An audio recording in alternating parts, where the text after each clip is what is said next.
Hello everyone, welcome to Defense Wala. My name is Rahul Parmar and today in this session we will going to discuss the tips of revision.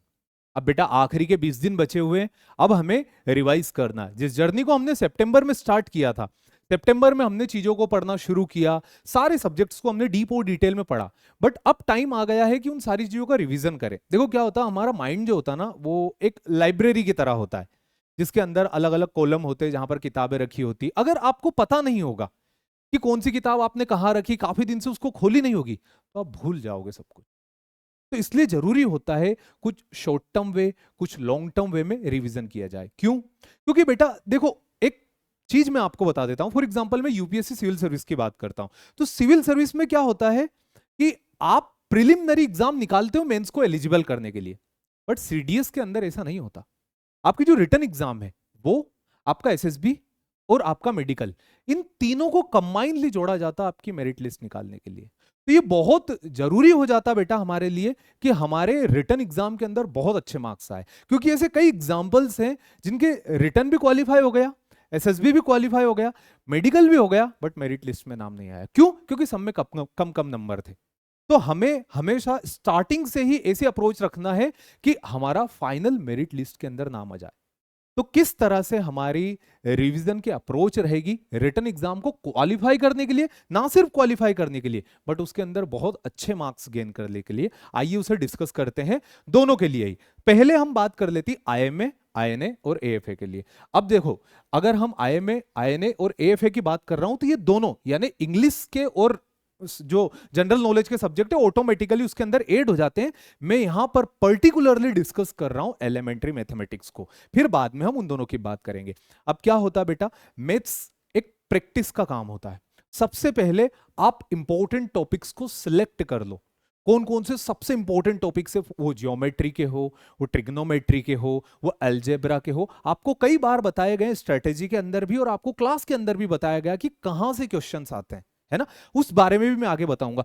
उन important topic को select करने के बाद use and revise formula, जितने भी formula होते हैं, जितने भी फॉर्मूले होते हैं उन टॉपिक से रिलेटेड जहां से क्वेश्चन पूछे गए, उन फॉर्मूले को रिवाइज करो, उनका रिवीजन करो। याद रखना मैं सिर्फ फॉर्मूले की बात कर रहा हूं।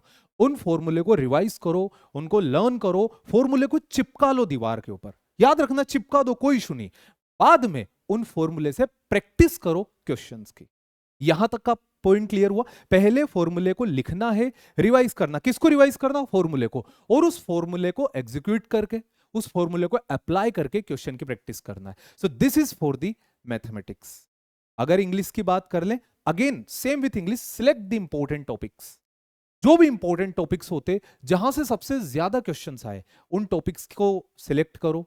वही जीएस के सब्जेक्ट की बात करें, जो जनरल नॉलेज का पेपर होता है, वहां पर एक पॉइंट जाता, सिलेक्ट द इंपॉर्टेंट सब्जेक्ट्स। वो हिस्ट्री हो सकता है, वो जियोग्राफी हो सकता है, वो पॉलिटी हो सकता है, साइंस के सब्जेक्ट्स हो सकते हैं, करंट अफेयर हो सकता है। ये इंपॉर्टेंट सब्जेक्ट्स हैं। इन सब्जेक्ट्स के ऊपर आप ज्यादा अप्रोच रखो, इन सब्जेक्ट्स के पीवाईक्यूएस लगाओ। जितने, देखो किसी भी एग्जाम को जानना है कि एग्जाम कैसी होती है, उसको एक तो उसका सिलेबस बताता है और दूसरा वहां से कैसे क्वेश्चन पूछे गए। ये दोनों ही तरीके होते हैं एक स्टूडेंट के लिए उस एग्जाम को क्रैक करने के लिए। आप समझदार हो, फटाक से उसका सिलेबस देखो, जितना मिल पा रहा है इट्स ओके, जितना क्लास के अंदर आपको बताया गया, साथ ही साथ बेटा बहुत सारे पीवाईक्यूएस। तो हमेशा याद रखना, टारगेटेड अप्रोच बहुत ज्यादा जरूरी है। अब ऐसा नहीं कर सकते बेटा आपके इन 20 दिनों के अंदर सारे। मैं एक एग्जांपल ले लेता हूं, जियोग्राफी। जियोग्राफी के आप पूरे 55 टॉपिक्स नहीं पढ़ सकते। अब आपको क्या करना है, directly go to the Indian geography जहां से क्वेश्चन उठे, go to the part of climatology जहां से क्वेश्चन उठे। स्ट्रेटेजी के अंदर आप लोगों को ये बताई गई है, तो इस तरह से पर्टिकुलर टॉपिक के ऊपर जाना। अब एक जनरल मैनर होता है लर्निंग का, उसको रिवीजन बोलते हैं, है ना। रिवीजन का मतलब ये नहीं होता फास्ट रीडिंग, रिवीजन का ये मतलब ये नहीं होता बिल्कुल पढ़े जाए पढ़े जाए पढ़े जाए। एक जनरल मैनर में हम क्या क्या गेन कर सकते हैं, दैट इज वे। अब डिस्कस करते हैं आगे इन चीजों को। First of all, revise your own notes. आपको जब भी क्लास के अंदर पढ़ाया गया था, आप सभी लोगों को कहा गया था मेक योर ओन नोट्स। आपको हर क्लास के अंदर पीडीएफ तो मिलती है, बट आपके खुद के नोट्स बहुत ज्यादा जरूरी होते बेटा। उन नोट्स को पहले ऑर्गेनाइज करो, जितने भी आपके पास है उनको ऑर्गेनाइज करने के बाद डिसाइड करो टॉपिक्स और उनको फटाफट फटाफट फटाफट फटाफट देखते जाओ। Again I am telling you, हमने विजन पहले ही कर लिया है पिछले 6 महीने में। Right now it is about revision. Vision किया था उसका फिर से रिवीजन करना, उसकी फिर से रीरीडिंग नहीं करना है, उसका विजन करना है एक जनरल मैनर में। पर्टिकुलर मैनर में आप किसी एक टॉपिक पर नहीं घुस सकते बेटा, अब आपको जनरली उन सारी चीजों को पढ़ना है। दूसरा, सोल्व क्वेश्चन विद टाइमिंग। कई सारी बुक्स अवेलेबल है आपके लिए, उन सारी बुक्स के अंदर आपको आपके पर्टिकुलर सब्जेक्ट्स के क्वेश्चंस मिल जाएंगे, उन क्वेश्चन को लगाओ। अच्छा, ये भी मैं आप लोगों को क्लियर कर देता हूं, if you are pursuing for CDS तो इसमें कोई गलत बात नहीं है कि आप एनडीए के क्वेश्चन की भी प्रैक्टिस कर लो। मैं एक तजुर्बे के तौर पर बता रहा हूं बेटा कि जो क्वेश्चन मैंने एनडीए में कराए थे वो क्वेश्चन सीडीएस में आए, और जो मैंने सीडीएस में कराए थे वो क्वेश्चन मुझे एनडीए और एफकेट में देखने को मिले। तो इन सारी एग्जाम के क्वेश्चंस एक दूसरे के साथ कोरिलेट करते हैं, क्योंकि इनको कंडक्ट कराने वाला कमीशन एक है। एफकेट की बात नहीं कर रहा हूं, एनडीए और सीडीएस का बोल रहा हूं, इनको कंडक्ट कराने वाली बॉडी एक है। तो इस तरह से आपको क्या करना, क्वेश्चंस लगाना। आप एनडीए के भी क्वेश्चन लगा सकते हो, आप सीडीएस के तो लगाना ही लगाना है। लास्ट 7 ईयर, अगर 7 ईयर के आपने पीवाईक्यूएस लगा लिए, साथ ही साथ आपने गो थ्रू कर लिए दूसरी एग्जाम्स के क्वेश्चंस, आपकी बहुत ज्यादा हेल्प हो जाएगी। क्यों बेटा? क्योंकि देखो क्वेश्चन जो होता है ना, उसके अंदर एक मोटिवेशन होता है, इस चीज को हमेशा याद रखना। अगर आपने अच्छी पढ़ाई की है, आपने क्वेश्चन लगाया और आपका बन गया, तो अपने आपके अंदर से एक पॉजिटिव वाइब्स आती है कि हाँ यार सही जा रहा हूं मैं।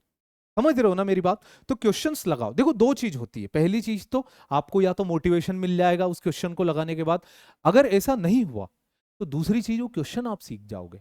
बट याद रखना, जो क्वेश्चन आप सीखे हो आपको एग्जाम से पहले उस क्वेश्चन तक फिर से आना है, कैसे ही करके फिर से उसका एक ओवरव्यू एक ग्लांस मैनर में उसको ग्रैब करना है। क्यों? क्योंकि वो क्वेश्चन आपने पहली बार देखा है, तो पहली बार विजन हुआ ना, उसका भी रिवीजन चाहिए हमको। तो इस तरह से अप्रोच रखना है कि क्वेश्चंस, हर क्वेश्चन और उसके 4 ऑप्शन, एक ऑप्शन क्यों सही है और बाकी के 3 ऑप्शन क्यों गलत है, जरा देखोगे ना तो वो टॉपिक का टॉपिक ही वो एक क्वेश्चन क्लियर कर देगा। तो क्वेश्चन लगाना बहुत ज्यादा जरूरी होता है। इसके बाद आता आपका go with mock test and PYQs. Again I am telling you, PYQs तो आप यूज कर सकते हो, सीडीएस ऑब्वियसली करना है, साथ साथ you can go with NDA and CAPF. इसके प्रीवियस ईयर क्वेश्चन के साथ भी आप जा सकते हो। I am talking about the GK, general knowledge के लिए बता रहा हूं। आप सीडीएस के साथ साथ एनडीए और सीएपीएफ के क्वेश्चन को भी लगा सकते हो, आपकी हेल्प हो जाएगी। एंड मॉक टेस्ट, ऐसे मॉक टेस्ट जिसको कई सारे बच्चे दे रहे हो, उससे क्या कंपटीशन का पता चलता है। एक हेल्दी कंपटीशन अच्छा होता है, बीमार करने वाला अच्छा नहीं होता है। एक कंपटीशन ऐसा होता है कि आपने देखा अरे वो जीत रहा है तो हमें भी कुछ करना चाहिए, हमें भी पढ़ना चाहिए। एक क्वेश्चन ऐसा होता है अरे यार उसके सब सही क्यों हो रहे, मैं तो परेशान हो जाते। ऐसा नहीं रखना, कंपटीशन जरूरी। देखो क्या होता है बेटा, एक बड़ी बड़ी छोटी सी बात होती है, सबकी मेहनत अलग अलग होती है और सबको भूख अलग अलग टाइम पर लगती है, सबका पेट अलग अलग डाइट के अनुसार भरता है।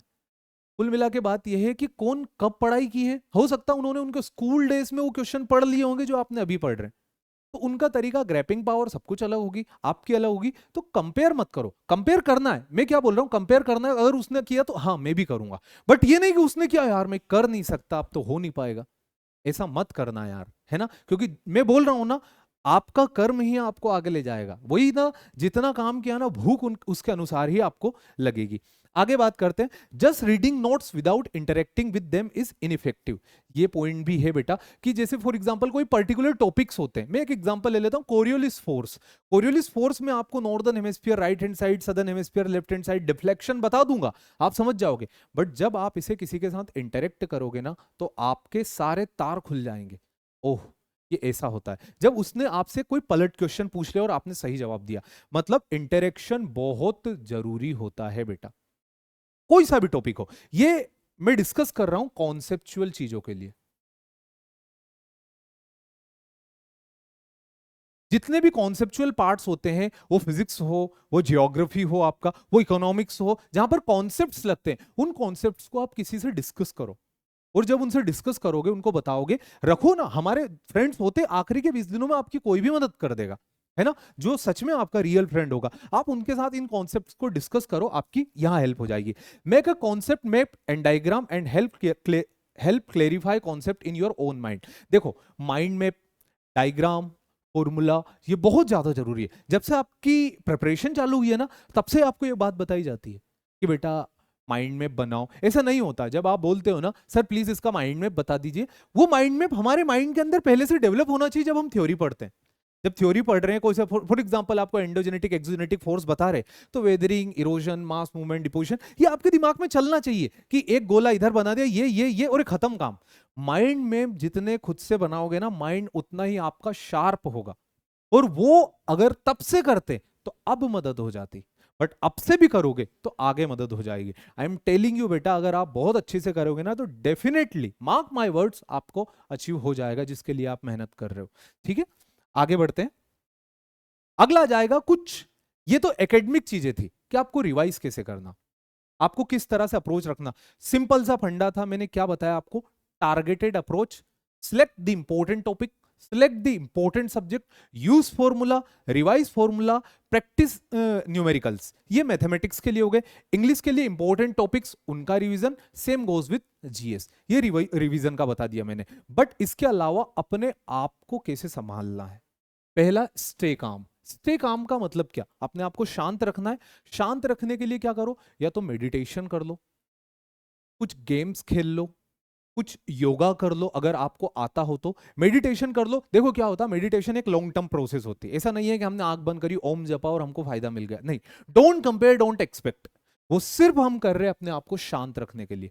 तो शांत रखने के लिए आराम से बैठ जाओ, मेडिटेशन कर लो, थोड़ा घूम फिर लो, वॉक कर लो। बहुत जरूर बेटा, जब आप वॉक करते हो ना, नए नए आइडियाज आते हैं आपको। घर के बाहर गार्डन में चले जाओ, छत पर घूम लो, थोड़ा बहुत घूम फिर लो, नई नई चीजें देखो जो आपको दिख रही है। आप जितना ज्यादा दूसरी चीजों से, सराउंडिंग के इन्वायरमेंट से इंटरेक्ट करोगे ना, अपने आप को उतना ही शांत कर पाओगे। अपनी जो जो मेसअप हो चुकी है ना चीजें, उनसे उलझने की जगह सुलझ जाओगे। कब, जब आप थोड़ा वॉक करोगे, थोड़ा चीजें देखोगे। तो ये तरीके होते हैं अपने आप को शांत रखने के। देखो, अगर मन के अंदर ख्याल बहुत ज्यादा आएंगे, उथल पुथल मच जाएगी, तो जो सही आता ना उसको भी गलत कराओगे।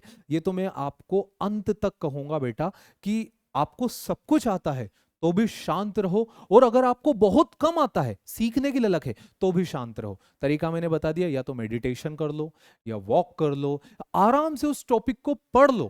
पहले उस टॉपिक की भूमिका पढ़ लो, उसका इंट्रोडक्शन पढ़ लो कि वो कहना क्या चाहता है, उसका यूज क्या है, क्यों हम उस सब्जेक्ट को पढ़ रहे हैं, एंड उसके बाद आप उसके लिए पढ़ना शुरू करो। दूसरा, डोंट कंपेयर। मैं अगेन आपको बता रहा हूं, किसने क्या पढ़ा उससे आप एक हेल्दी मैनर में कंपेयर कर सकते हो बेटा। बाकी आप प्लीज प्लीज डोंट कंपेयर, दुख के अलावा कुछ नहीं मिलेगा। अगर आपने सोचा कि ये मेरा फ्रेंड है, ये मेरी फ्रेंड है, इसने तो इतना पढ़ लिया, मैं तो इतना पीछे हूं, तो आप गलत हो। इतना पढ़ लिया वो उसकी अच्छी बात है, आपकी अच्छी बात क्या होना चाहिए, मैं पीछे हूं ये ना सोचते हो, मुझे मेहनत करूं, उसके बराबर जाऊं, उससे ऊपर जाऊं, तभी मजा आएगा। अगर आपने कंपेयर किया, पॉजिटिवली किया तो वेरी गुड, बट आपने एंजाइटी बढ़ा ली अपने अंदर, तो पहले ही हार गए आप, है ना। तो कंपेयर नहीं करना, एक्सपेक्ट नहीं करना, बस बढ़ते रहना। अगला, हैव बैलेंस डाइट, अच्छा भोजन कीजिए। देखो, अब अफोर्ड नहीं कर सकते बीमार होना यार, 20 दिन बचे हैं। अगर आप बीमार हो भी जाते हो तो ना करते, जितनी बीमारियां हमारे भारत देश में चलती छोटी छोटी, अगर मैं बात करूं, 5 दिन तोड़ देगी आपके, 5 से 7 दिन बचेंगे, 15 दिन। ऐसा नहीं कर सकते। आप एक बैलेंस डाइट लीजिए, खाने के बाद वॉक कीजिए, आराम से बैठिए, कुछ थोड़ी बहुत एक्सरसाइज कीजिए, और पढ़ाई कीजिए। ये बहुत जरूरी है आपके एग्जाम के लिए। देखो यार, ऐसा है कि छोटा सा जीवन होता है, 6-7 महीने से बहुत प्रिपरेशन की इसके लिए, तो आखिरी में ना बर्बाद नहीं करना है। तो इन छोटे छोटे पॉइंट्स के ऊपर भी बहुत काम करना है, तब जाकर के एक बड़ा काम हम कर पाएंगे। ठीक है, तो हैव अ बैलेंस डाइट। अगला, टेक अ गुड स्लीप, बहुत जरूरी है। और ये कब आएगी, जब ये छोड़ दोगे। अगर कंपेयर करना कंटिन्यू रखा, काम नहीं रहे, तो ये बिगड़ जाएगी। और अगर आपको अच्छी नींद चाहिए, आराम से अच्छी नींद, मतलब अच्छे मार्क्स गेन करना है, तो अच्छी नींद लेना बहुत जरूरी है। ट्राई करो हर दिन 6 घंटे अप्रोक्सीमेटली सोना है। 6 घंटे मतलब अच्छा माना जाता है, एक हैंडसम टाइम माना जाता है। आप 6 घंटे सो जाइए, आप जल्दी सो जाइए, या फिर आप लेट सो तो फिर लेट थोड़ा उठ जाइए, 6 बजे तक उठ जाइए, अगर 12 बजे सो रहे हो तो। इस तरह से एक अच्छी स्लीप लेना बहुत जरूरी। टॉक टू योर मेंटोर, जो भी आपके फेवरेट मेंटर हो, जो भी आपके टीचर हो, आपके दोस्त हो, या फिर आप वो इंसान जिससे आपको सबसे अच्छा गाइडेंस मिलता है, आप उनसे बात करो। डेफिनेटली मैं आपको यहां भी लिटरली बोल रहा हूं, अगर आपको बेटा कोई बात करना, कोई पर्सनल प्रॉब्लम हो ना, इसी वीडियो के अंदर कमेंट कर देना, मैं पढ़ लूंगा उसको, और डेफिनेटली आपको किसी ना किसी तरीके से अप्रोच करके वो बात बता दूंगा कि इसके लिए आपको क्या करना चाहिए, आपको किस तरह से आगे, मतलब कोई इशू हो आप जरूर बताना। ये बहुत काम करता है, अपने मेंटोर से बात करना, जो भी इशू हो अगर आप उनको बताओगे ना तो डेफिनेटली बेटा आपका काम हो जाएगा। बस इसी तरह से हमको मेहनत करना है। ये तो कुछ लाइफस्टाइल है, वो तरीके थे। तो पढ़ाई का तरीका मैंने important topic, important subjects, important formula, इनको पढ़ना, उनका रिवाइज करना, उनके प्रैक्टिस करना, कॉन्सेप्चुअल पार्ट को दूसरों को बताना, माइंड मैप बनाना, अपने नोट्स को ऑर्गेनाइज करना, फिर तो पढ़ाई करना है। बहुत अच्छी आपकी प्रिपरेशन हो जाएगी बेटा। और इसी तरह से बस आगे बढ़ते रहोगे ना तो एग्जाम भी निकल जाएगी। अब एक तरीका सिंपल सा तो ये बोलता है कि आप बहुत ज्यादा एक्सपेक्टेशन रख करके 21 तारीख को पेपर देने जाओ, और एक तरीका ये बोलता है कि अपनी मेहनत के साथ 21 तारीख के दिन पेपर देने जाओ। Go with the second one, जितनी मेहनत की उसके हिसाब से मिल जाएगा। अब देखो डरने की कोई बात नहीं, ना हम रॉकेट बना रहे और ना फिर ऐसा कुछ हो रहा है कि हम इतने परेशान हो जाए कि अब हमसे कुछ हो ही नहीं सकता। आपको एक स्थिरता के साथ पढ़ाई करना है ना, बहुत ज्यादा डिटेल में नहीं जाना रॉकेट साइंस की तरह, तो बहुत ज्यादा लीनियंट सी भी सोनी करना है। आराम से आपका पढ़ाई करोगे, आराम से आप करोगे, डेफिनेटली बेटा आपको सक्सेस मिलेगी। आज नहीं कल, इस बार नहीं भले अगली बार, बट मिलेगी जरूर। और ये पैतरा ना हर परीक्षा के अंदर आपको काम आएगा। तो आराम से अपने आप को शांत रखो बेटा, अपनी मेहनत करो, अपने हिसाब से जियो, don't compare with anybody, don't expect with you. आराम से करो, जब क्वेश्चन बनाओगे आपके अंदर खुद के अंदर एक मोटिवेशन आ जाएगा, उसी के साथ साथ आगे बढ़ना। मिलते हैं बेटा आगे किसी क्लास के अंदर, और तरीके बताऊंगा। और याद रखना, अगर किसी भी प्रकार का कोई आपको इश्यू आ रहा हो तो आप कमेंट कर देना, मैं पढ़ के आपको जवाब दूंगा, ठीक है। चलिए अपना ध्यान रखिए बेटा। जय हिंद एंड जय भारत।